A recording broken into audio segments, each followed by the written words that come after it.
This is Dan Dix here, reporting for Press for Truth. We're here in Spokane, Washington for the Red Pill Expo, and I am joined right now by our good friends at World Alternative Media, John Sneisen. Now, John, I wanted to talk to you a little bit about this coming 5G network, because you are coming from a telecommunications background.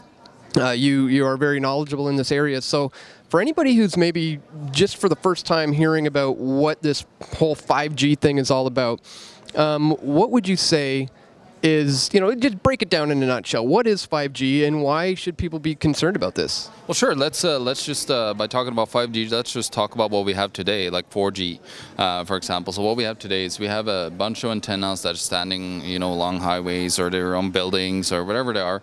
And that is kind of today's system. They have like a central node where you have ports in it for every single person. So they have they're like a base station, it's called, and it just when you pick up your phone and talk or use your text or anything on it, it communicates with a port in that base station, and then it sends that information to wherever you are, routing your information. So that's how it works today, the 4G. But the 5G system, what they plan to do is they plan to just use those antennas as a backbone, so just talking to each other without talking to the actual phones. But what they are going to do is they're going to place antennas everywhere. And the reason why they have to do that is because they're going up in frequency. So with a frequency, you need, when you go up in frequency, it's going to go less and less distance depending on the wattage. So you're going to have more wattage, which is the radiation, the energy that it takes to send that signal out. So when that radiation comes out, they're going to have to amp up the power, and that is what the danger is. When I was back in Norway, I was climbing up in cell phone towers, and you have to shut down the tower or else you're going to get completely fried. Your body will be very destroyed. And I have a friend of mine, he can't go through those naked body scanners, those radiation chambers at the airports. Which I don't recommend anyone do. No, exactly. But he actually had to go through one once, and he just started puking because his inner workings of his body has gotten destroyed by the severe radiation you get by just going in front of one of those towers. And today's 4G towers, they usually send out what's at 60 watts, which is, it doesn't sound like much if you know what wattage is. But it has, the frequency is so much higher, so the radiation of that frequency is more dangerous to you. So let me get this straight. It sounds like what you're saying is with the implementation of these new antennas, the current antenna system, are they going to be designing like a mesh, like a giant invisible spider web of radiation that's going to be raining down on people? How is this going to work?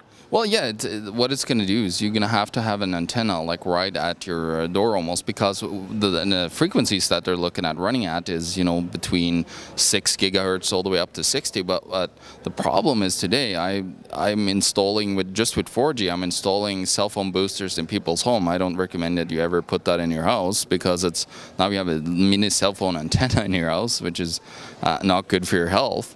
But with the new 5G, they're going to have to completely put these antennas so close and so tight that I don't know if I want to really be around a place that have 5G, because you're looking at of course, they're not going to have to send out at the 60 watt, which fries people, but they're going to send it out they're going to have to send it out at a decent wattage to actually be able to penetrate into the house. Because most houses today, the 4G signal, which is 2.1 gigahertz here in North America, has problems to penetrate already. So with the new system, and they're talking about different aspects and ways to try to make it better and easier for them to penetrate, but I see that as a danger, because now you're going to have all these antennas everywhere, and they're going to constantly, give you radiation. Because the radiation that are dangerous, they kind of minusculely talk about it in the 5G white papers, that, oh yeah, you're going to have some, but it's going to be 10 times less, they're saying and stating.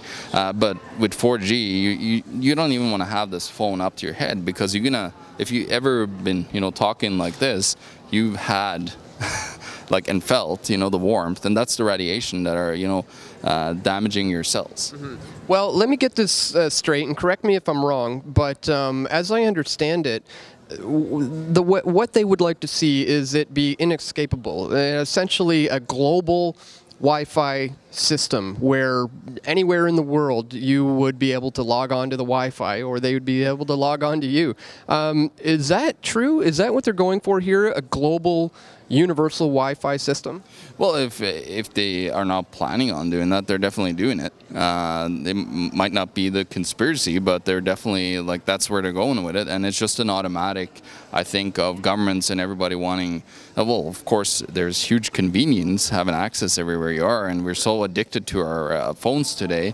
So I believe that, I'm pretty sure that, you know, the implementation of this is not going to be, you know, good for people's health because of the radiation. In Norway, for example, you have housing built like far away from the high voltage lines, because that radiation is very damaging for you as well. Like, people have been proved to get cancer and bad cancers like leukemia and so on by, you know, being close to those antennas. So it's not good at all to implement this system, but it's super convenient. I would like to see more fiber optical cables, because it's just light and it doesn't radiate anything or damaging, you know, with the wattage and the electromagnetic frequencies that comes out of these towers.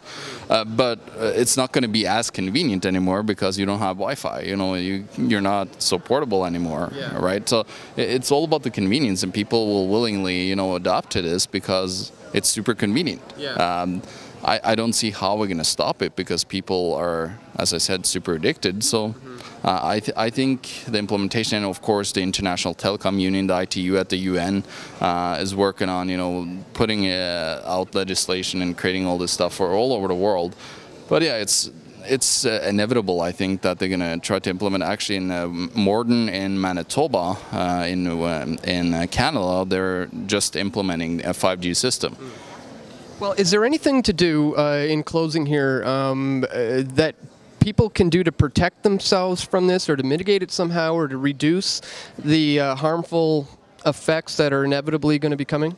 Well, there's a couple of things you can do. You can, of course, like, shut off your phone and not where, like I have right now, like close to your private parts, like, just to make sure that you you know, shut off. But the problem is, if you shut it off, you're not accessible, so it's harder that way. But I would say you're probably better off in the long run, you know, doing that. You can of course get devices and little cages that you can put around your phone to protect yourself from the radiation from them. And of course, if you have Wi-Fi at home, you know, you can shut it down when you don't use it.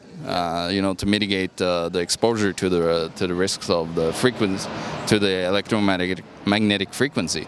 And of course, you can build yourself a Faraday cage around your house, but that's a little bit extreme, maybe. But maybe that's what they have to do in the future. They're going to have to do it, but we'll see where it's all going to go. I think there's a lot of risks that are not getting talked about, especially the health risks, and it's kind of like it's come out and in, like in Norway, where I'm from too. You know, every now and then there's somebody talking about the cancer risks of cell phone usage, but then suddenly it just disappears. So it's I think, of course, the big telecom companies doesn't want to have anybody know that, you know, they could get cancer, because they would, first of all, they get massively sued, and then people might wake up to, you know, how dangerous the overuse of this is. Yeah, for sure.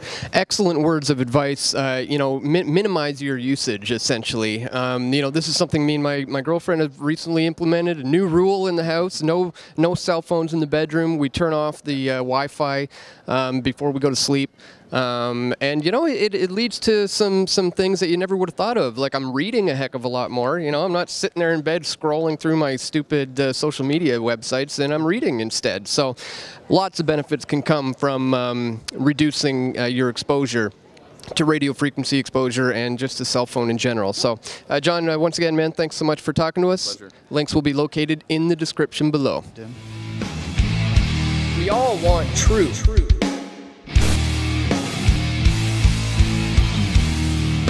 The truth will set you free.